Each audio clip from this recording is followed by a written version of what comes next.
ఆయన వచ్చే వరకు ఇక్కడే ఉంటానని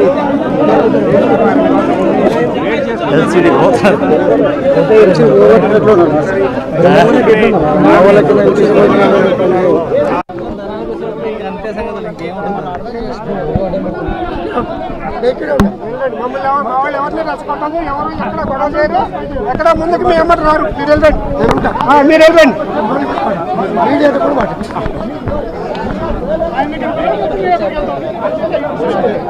హలో హలో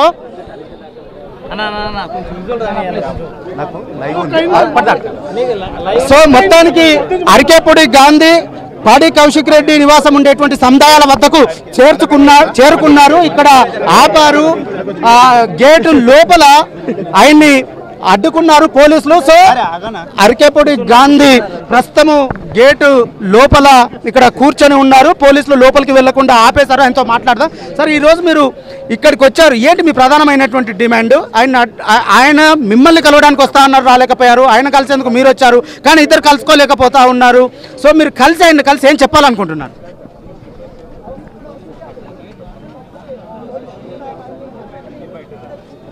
ఒక చీటర్, ఒక దొంగ, ఒక లంగాగాడు, ఒక కోవిడ్, ఒక ఇండిసిప్లైన్ పర్సన్,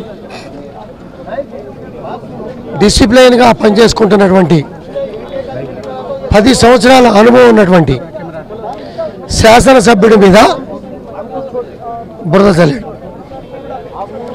నీ ఇంటికి వస్తా, నీ ఇంటి మీద జెండా ఎగరేస్తా. జెండా ఎవరితో ఎగరేస్తాం మనం? లంగానా కొడుకుతోనా, కోవట్తోనా? 1 సంవత్సరం కూడా పూర్తి చేసుకోలేని నా కొడుకుతో జెండా ఎగరేస్తారా?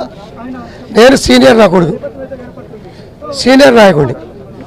నాకన్నా సీనియర్లతో, స్వతంత్ర సమర యోధులతో, ఉద్యమకారులతో, గౌరవించగలిగే వ్యక్తులతో జెండా ఎగరేస్తాం.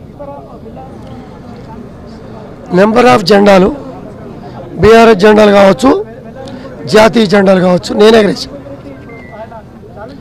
ఈ నా కొడుకు ఒక కోవట్టుగా ఉండి ఇక్కడ మాటలు అక్కడ, అక్కడ మాటలు ఇక్కడ, పార్టీల్లో పుల్లబెట్టడాలు, ఎలక్షన్లో సర్వేలను బట్టి మనకు ఒక 10 సీట్లు తక్కువ వస్తున్నాయి అనే ఉద్దేశంతో నేను కాంగ్రెస్ పార్టీ ఎమ్మెల్యేలని 10 మందిని తీసుకొని వస్తా అని చెప్పి కేసీఆర్ పంచన చేరి మాయమాటలు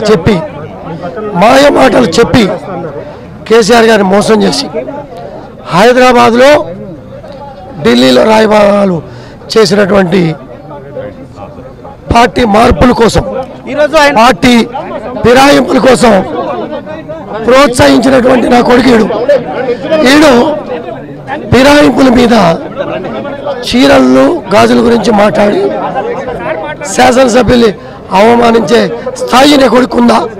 అయినా ఈరోజు ఇంకొక సవాల్ చేశారు. మేడ్చల్ జిల్లాకు సంబంధించినటువంటి పార్టీ నేతలు, కార్యకర్తలంతా కూడా రేపు ఉదయం 11 గంటలకి గాంధీ నివాసానికి రావాలని చెప్పి పిలుపునిచ్చారు. దీన్ని ఎట్లా చూస్తారు? ఒరే చేతగా నా కొడుక, ఇవాళ 11 గంటలకి నువ్వు ఛాలెంజ్ చేసావు, నేను